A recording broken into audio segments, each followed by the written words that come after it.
Hello viewers, তোমরা সবাই কেমন আছো? আশা করছি তোমরা সবাই অনেক ভালো আছো। আজকে আমি তোমাদেরকে পঞ্চম শ্রেণী পাতাবাহার এই বইটির মৈত্রী দেবীর লেখা ঝড় কবিতাটি লাইন ধরে বোঝাবো। তোমরা ভিডিওটা প্রথম থেকে শেষ পর্যন্ত মন দিয়ে দেখতে থাকো, ঠিক আছে? আজকে ঝড় কবিতাটা বোঝাবো এবং পরে ভিডিওতে প্রশ্নোত্তরগুলো সমাধান করে দেখাবো। এর আগের যতগুলো ভিডিও মানে গল্প কবিতা রয়েছে আমি কিন্তু প্রত্যেকটা পড়িয়ে দিয়েছি এবং পড়ানোর পরে প্রশ্নোত্তরগুলো সমাধান করে দিয়েছি। যে সমস্ত ভাই বোনরা এখনও পর্যন্ত দেখোনি, আজকের ভিডিও ডেসক্রিপশন বক্সে দেওয়া প্লেলিস্টে লিখে ক্লিক করো, ওখান থেকে ক্লিক করলে ভিডিওগুলো পেয়ে যাবে, সেখান থেকে ভিডিওগুলো পর্ব দেখে নেবে, ঠিক আছে?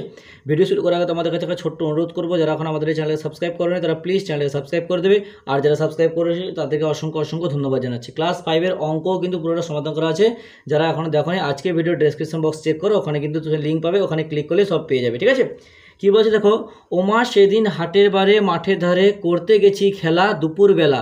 বলছে কি যে সেদিন হাটের বারে, দিনটি ছিল কি হাটবার, মাঠের ধারে, হাটের বারে মানে মাঠের পাশে হাট হয়, ওই মাঠের ধারে কি হাটের দিনে তারা খেলতে গেছে। কখন না দুপুরবেলা, এমন সময় এলোমেলো কোত্থেকে বাতাস এলো হঠাৎ থেকে থেকে। বলছে এমন সময় যখন আমরা খেলা করছি হঠাৎ কী করলো, কোত্থেকে বাতাস এসেছে এলোমেলো হবে, ঠিক আছে?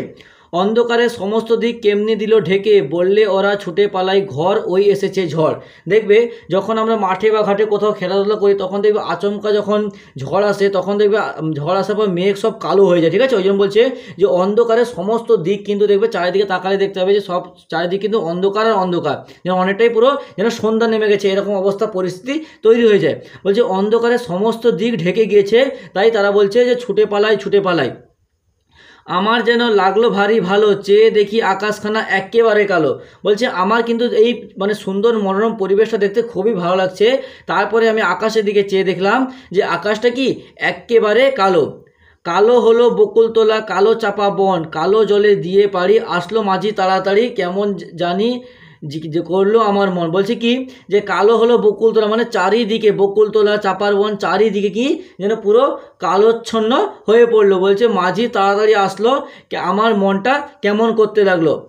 ঝড় কারে মা কয় আমার মনে হয়, কাদের যেন ছেলে কালির দোয়াত কেমন করে হঠাৎ দিল ফেলে। দেখবে যখন যে আমরা যদি মেঝের মধ্যে কালির দোয়া কোনো কালি ফেলে তখন যেটা কালো হয়ে যায় না, তেমন বলছে ঝড় আসার আগে আমি যদি আকাশের দিকে দেখতে পাই, যেমন এই যদি দেখো আকাশের দিকে দেখলে পুরো চারিদিকটা যেন কালি হয়ে যায়, তাই বলছে যেন কালির দোয়াত কেউ হঠাৎ করে ঢেলে দিয়েছে।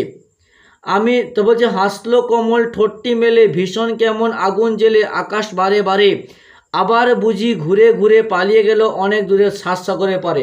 তারপর দেখবে হঠাৎ করে আমরা কিছুক্ষণ পর দেখতে পাই যেন আকাশ পরিষ্কার পরিচ্ছন্ন হয়ে যায়। দেখবে এই যে বিশেষ করে দেখবে বৈশাখ মাসে দেখবে হঠাৎ দেখবে যখন ধরো সারাদিন প্রচণ্ড রোদ আছে, হঠাৎ কিছুক্ষণ পর দেখতে হবে আকাশ যেন চারিদিকে কালো হয়ে গেছে, ঠিক আছে?